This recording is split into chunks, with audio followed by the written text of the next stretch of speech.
Ladies and gentlemen, thank you for listening. Thank you for downloading. And thank you for subscribing to the latest edition of the 12 Kyle podcast. I'm 12 Kyle. Check this out.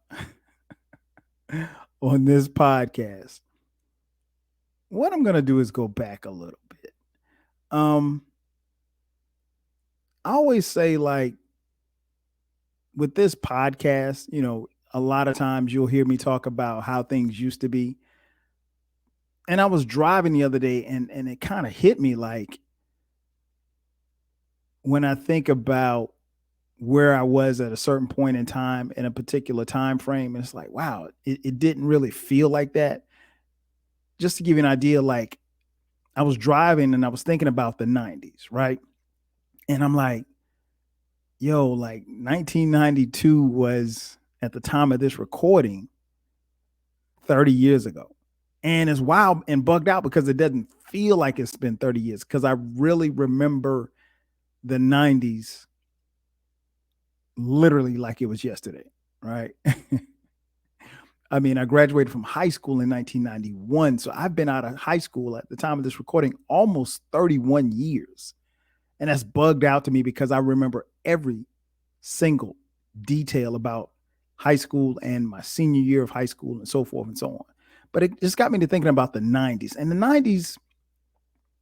90s were just different. My man Baylor the Great, shout out to BTG, my boy.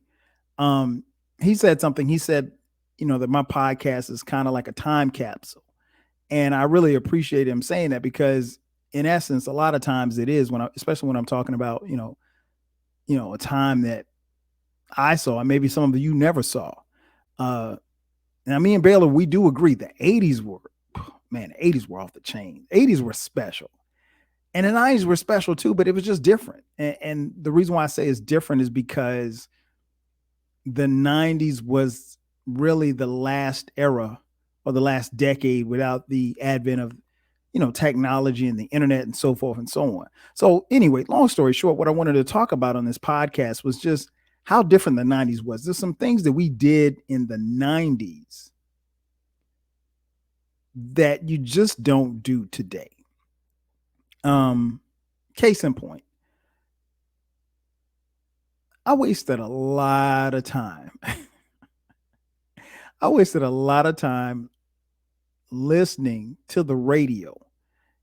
And what I mean by that is I spent a lot of time listening to the radio, waiting on my favorite hits to come on so I could record them and make a tape.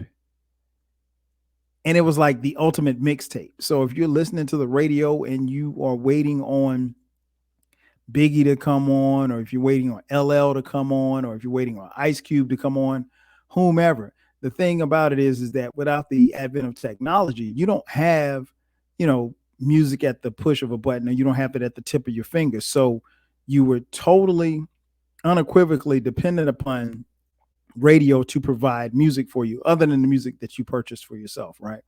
So what I would do, and what a lot of kids my age would do, they would get cassette tapes. You would get yourself a cassette tape. And, before we moved over to CDs, in the 90s, we would just, you would listen to the radio and you would put your tape on record and hit pause.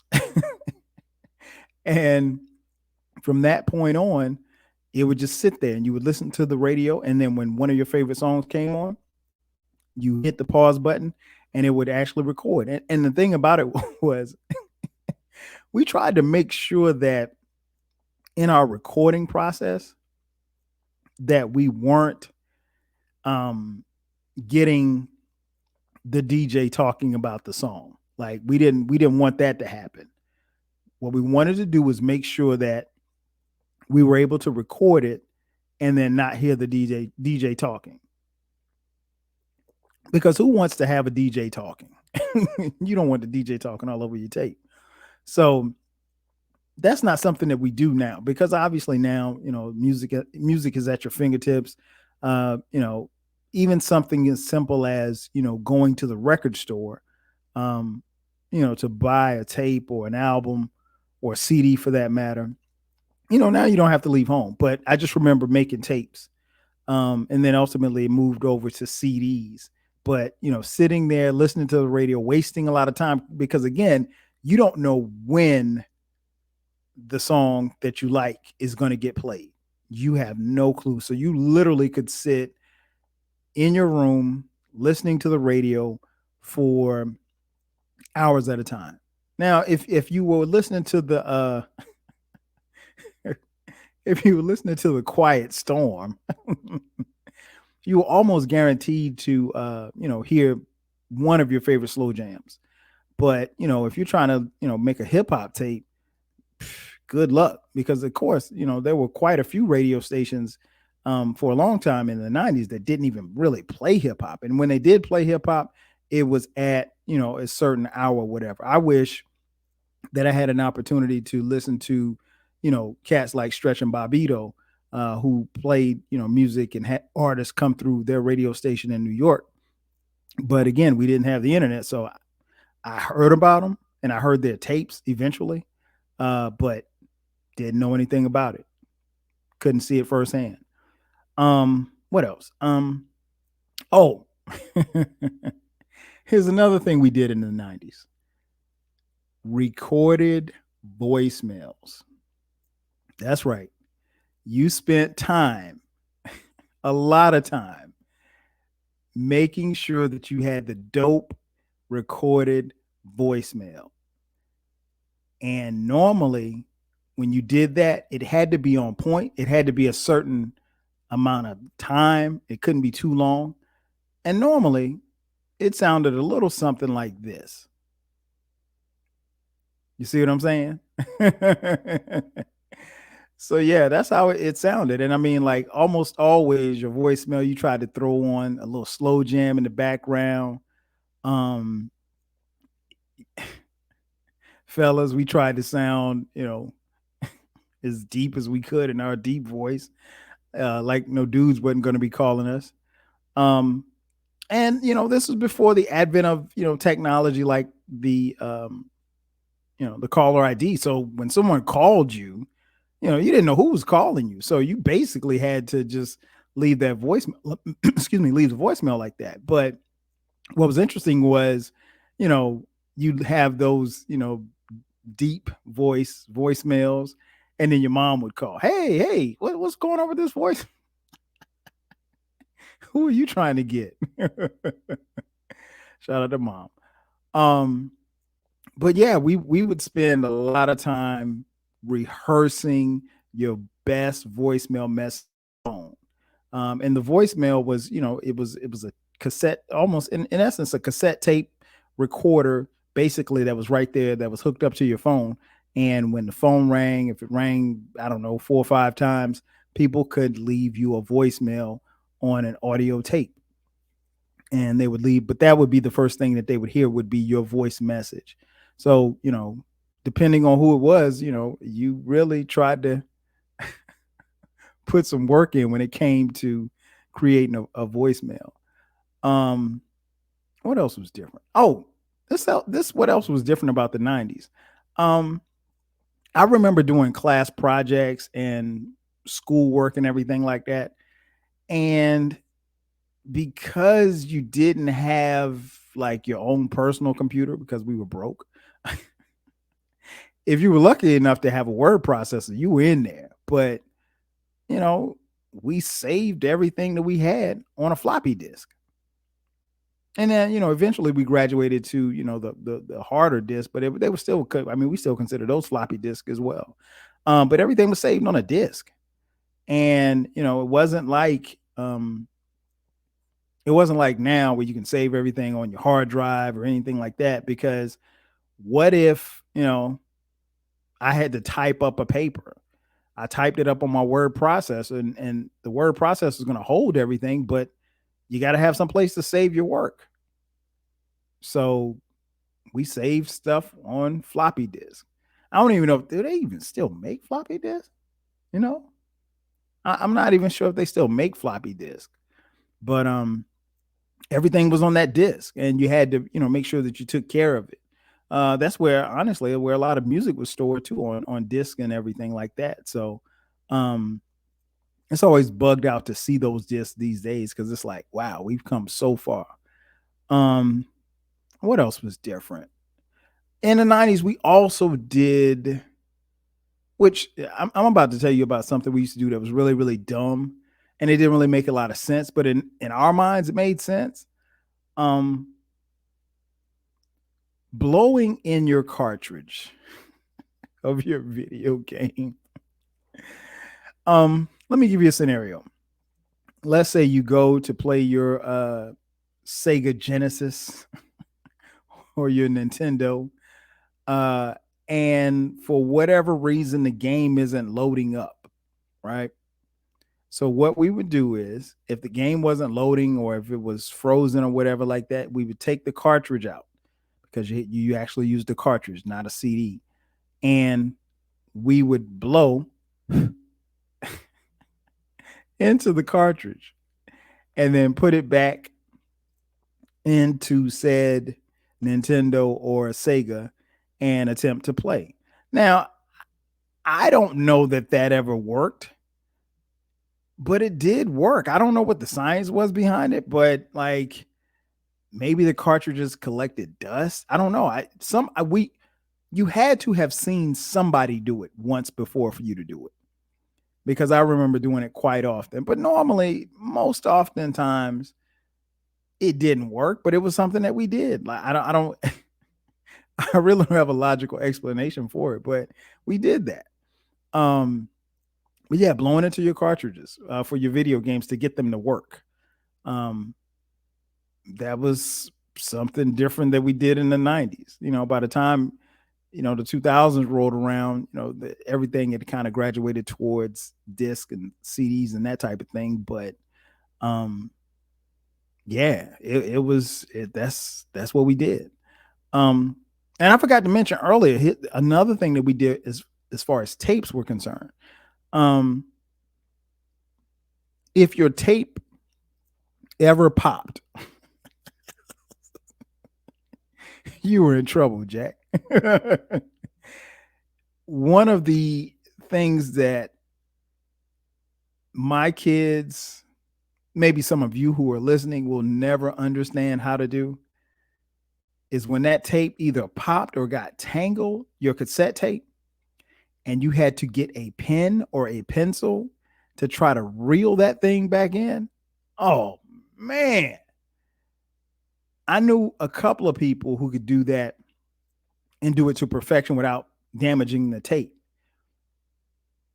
And if you could do that without damaging the tape, you probably could have won a Nobel Peace Prize. You could have been voted Scientist of the Year, because it takes a delicate hand to salvage your tape and not destroy it. Because think about it like this: if I go buy, I don't know, the new Mary J. Blige tape, I'm buying What's the 411, right?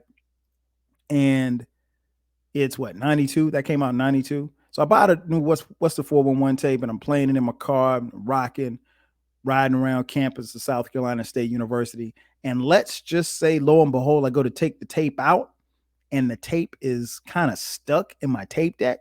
And so I pull it, and the tape, is tangled between my hand and the car's tape deck. Oh, we got a problem. Because I've spent $10 on this tape, and I cannot afford to have Mary J. Blige's tape be messed up. And I also can't afford to go buy another one. So it's like you're in a dilemma. So when you finally pull the tape out, you have to be very careful, because if you pop that tape, the tape is done. Now, I knew a couple of people that knew how to splice tapes, but if you splice a tape, meaning like you kind of connect the tape after it's been torn, it doesn't really play the same. So, it's not really worth it going through the trouble, if you will.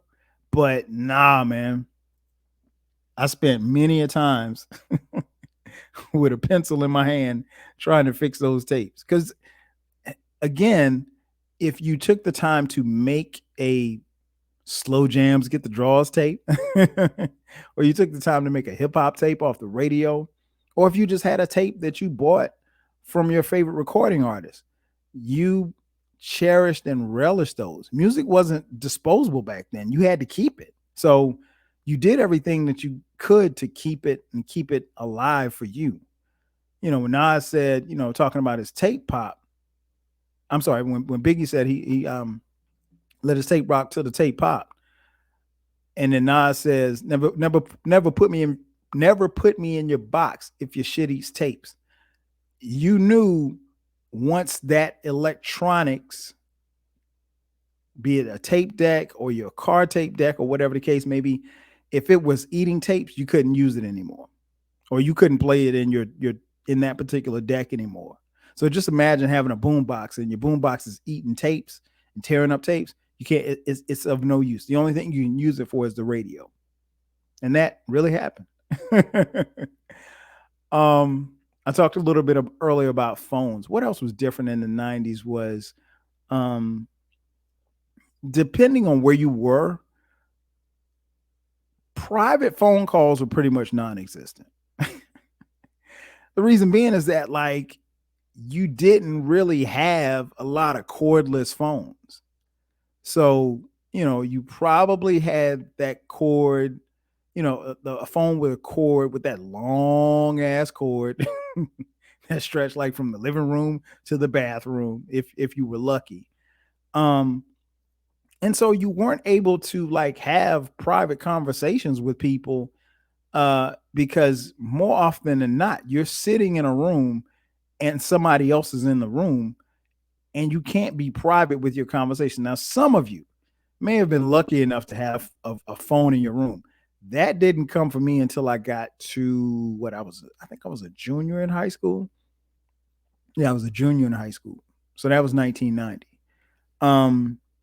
No, I take that back. I think like my senior year, that was when I first got a phone in my room. And I mean, it was still the house phone, but it was like I had my own personal phone in the room. But I remember like the phone would ring and, I get a phone call and it's a young lady who wants to talk to me. And I got to sit in the living room where my family's watching the Cosby Show. And I got to talk to her like while I'm on the phone. Like there was no privacy. Like, so my mom is literally in the same room. So I can't say nothing fresh, or I can't, get loud. And that happened. And I mean, like, depending on the layout of your home, yeah, you probably weren't having, too many private conversations. Now, if you graduated to the point where you had a phone in your room, then yes. But even then, if you didn't have your own line, oh man, it was dope when the girls had their own line.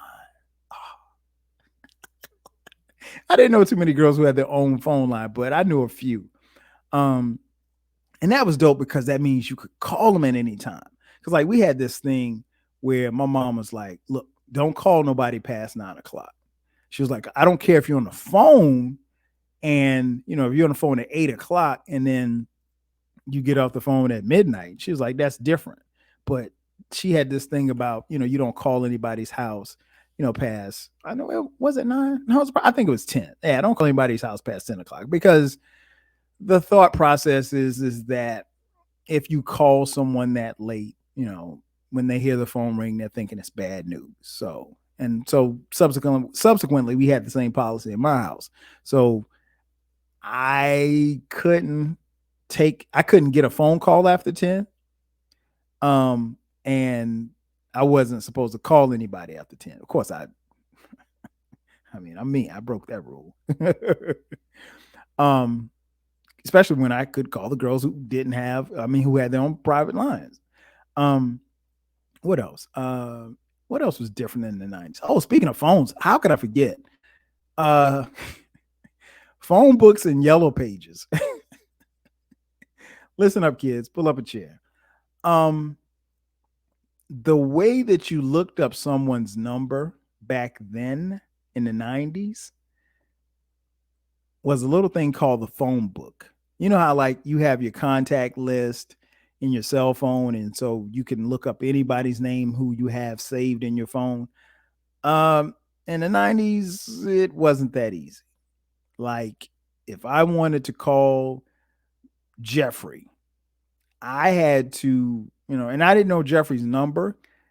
I literally had to know Jeffrey's parents' names because, or at least the street, because in the phone book, it was listed by, husband or wife name or man or woman's name in the phone book, and then their address and then their phone number. So all of that stuff was public information. If you had a public phone number. Now, if you had a private number, then you paid a little more, but the number wasn't listed in the phone book. But everybody else's number was listed, right? So if I was trying to reach Jeffrey and I knew his dad's name was Jeff and their last name was Smith. Now, Jeff Smith is a pretty common name. So now I got to go to the next level, which is what street do they live on? Oh, Jeff lives at 123 Main Street. Okay. So now I'm looking in the phone book. Boom. Jeff Smith, 123 Main Street, 667. That's the number, right? Um, and the yellow pages were just that. It was a big book and the pages were yellow. And in the yellow pages, you were able to look up businesses. So if you wanted to reach out and find a dentist, you looked in the yellow pages. If you wanted to see, find out the number to your favorite mechanic shop, it was in it was in the yellow pages. Um, I don't. I would venture to say that they probably don't make phone books in yellow pages anymore. If I'm wrong, or if you know of some place that does, let me know because I saw one the other day when I was back at my mom's house, and I was bugging. I was like, "Wow, this is dope." um, what else is different from the '90s? I mean, it goes without saying, but there was no GPS. So in the '90s, you had no smartphone, so you had to ask for directions. When's the last time you ever especially nowadays, when's the last time you ask somebody for directions? You'll ask them, "Hey, what street is it on?" And you'll put it in your little GPS and you'll find it. Um, but yeah, back then, um, you actually, if you were trying to go somewhere and you weren't familiar with where you were going, you had to ask someone. And I mean, like, I can only imagine being in like Manhattan and you say, "Okay, well, how do I get to Broadway?" And then you ask somebody on the street, "How do I get to Broadway?" "Oh, well, you turn on the avenues of America and you go left and you go about 5 blocks and you turn right, and it's a whole bunch of a whole bunch of directions, and you still don't know what the hell you're going." And that's how it was. But now with GPS and everything, I mean, like I said, you don't have to talk to anybody. And I always found it interesting when people would ask me for directions. More often than not, I would give them the correct, directions. But like you got people like my boy Jay Fresh, who was notorious for giving people the wrong directions. I don't know why he's just an asshole like that. But yeah. Um, what else is different in the 90s? Oh, in the 90s, you could actually apply for a job in person. Because again, no internet. I mean, like if you went to, let's say, McDonald's and you wanted to work at McDonald's, you would go and get an application in person and you'd probably fill it out in right there on the spot. Boom, hand it to the manager, and they give you a call back or whatever like that. Now, I mean, you try to picture going in someplace and hey, y'all got any applications? What you look like going to Chick-fil-A asking for application? Everybody's gonna direct you. Hey, go to our website and apply there. Nobody, you can't do anything in person like that anymore. But yeah, there was a time in the 90s where we actually could apply for jobs in person. As strange as it may sound. Um, Yeah, nowadays, like I said, everything is online. And people would really look at you funny if you went in some type of establishment and asked for a paper application that to fill out. They probably the hell they might throw you out. um, what else was different in the 90s? Obviously, many of you know I spent part of the 90s in college at South Carolina State University. I was there from 1991 and graduated in 1996, right? And the big events, uh, the big party events, those were different in the 90s. And what I mean by big party events, like um, Black Bikers Weekend at Daytona Beach. Um, I think it was, I can't remember the name of the event. It used to be in Galveston, Texas. It might still be. I don't know. We had this thing on our campus. Well, actually, it wasn't on campus.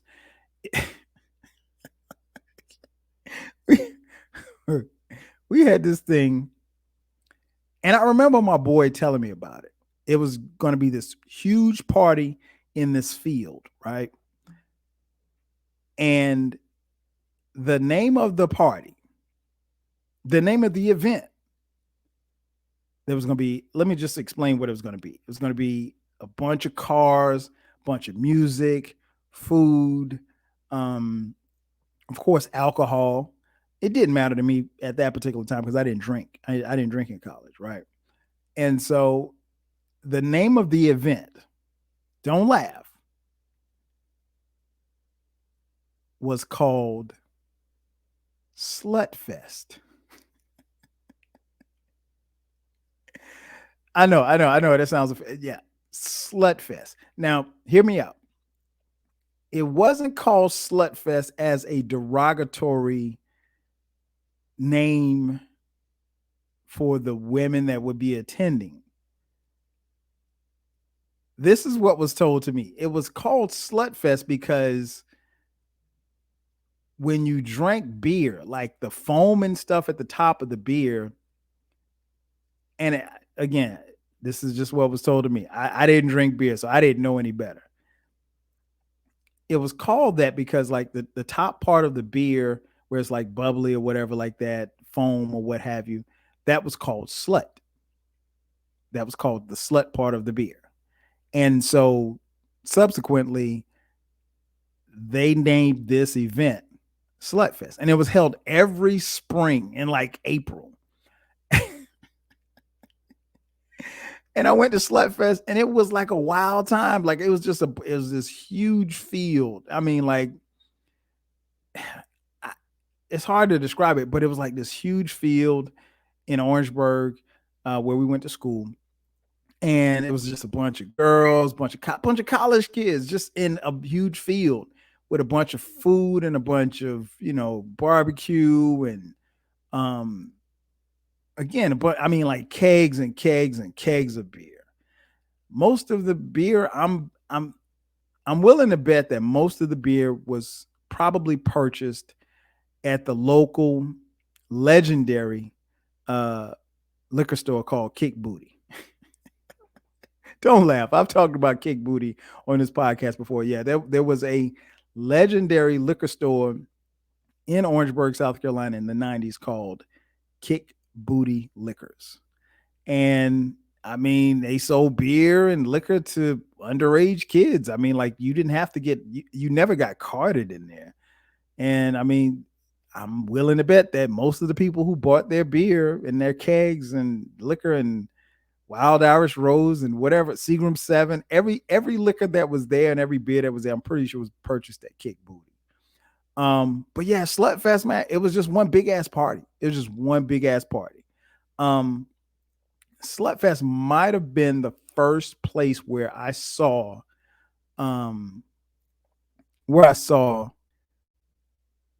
bass music being played. And when the bass music was played, Miami bass for that matter, probably was the first place where I saw Miami bass music being played, and then women started twerking. Now we didn't call it twerking back then. It was just booty shake.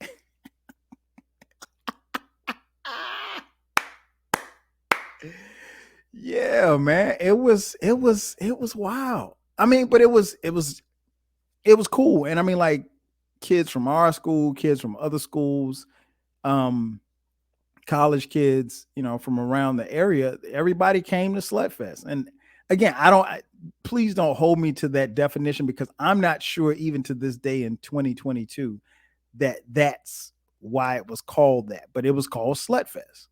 And it was a good time. Uh, and I mean, of course, I can't, mention the 90s and good times without mentioning FreakNik. Um, and I did a whole podcast on my FreakNik experience. So if you haven't heard that one, be sure to go check that one out. That one's crazy. When you finish listening to this podcast. But FreakNik was it was right along the lines, but it was, I mean, obviously a bigger event, and you know, it was here in the city of Atlanta. FreakNik was one of the inspirations for why I moved to Atlanta. Because I fell in love with the city. And but yeah, FreakNik was, and I think about FreakNik every April. I mean, obviously, at the time of this recording, it's April. Uh, I think about it every April because FreakNik always happened the weekend of the NFL draft, right? And so every time I see the NFL draft, I always think about I always think about FreakNik. But FreakNik was wild, man. We saw a lot of stuff, and I mentioned on that podcast, and it's worth repeating. There's a lot of stuff that happened at FreakNik that you couldn't get away with these days. I mean, like, it would be nothing for you to be walking down the street at FreakNik in Atlanta and a woman grab your ass. I mean, technically that's assault, but it happened. It happened to me. I was like, hey, who touched my butt? And conversely, especially if the women were like scantily clad or in bathing suits, they probably got felt up. Not saying it was right, because it wasn't right, because you shouldn't be touching anybody that doesn't want to be touched. But a lot of wild stuff happened, burglaries, assaults, all kind of crazy stuff. And I mean, the same happened at Daytona Beach. Same thing happened in Galveston, Texas. But I never made it to those entities, so I won't touch on them. But that was a part of the 90s. The 90s was, that was the wild part of the 90s, to be honest. It was again, it was different. And it was cool to be different. Because I mean, you could go to a Slut Fest and see all the girls that you went to school with and party and kick it with them. And then you could go to FreakNik in a couple of weeks from that and see some girls that you didn't go to school with and party and kick it with them, and it would be cool. But yeah, the 90s were just different. Not saying it was better than the 80s or the 2000s, not saying it was worse than the 80s or the 2000s, but it was different. And you know what? I loved every minute of it. That's going to do it for me. Ladies and gentlemen, thank you for checking out this edition of the 12 Kyle podcast. I'm your boy, 12 Kyle. I'll catch you guys next time. 5,000.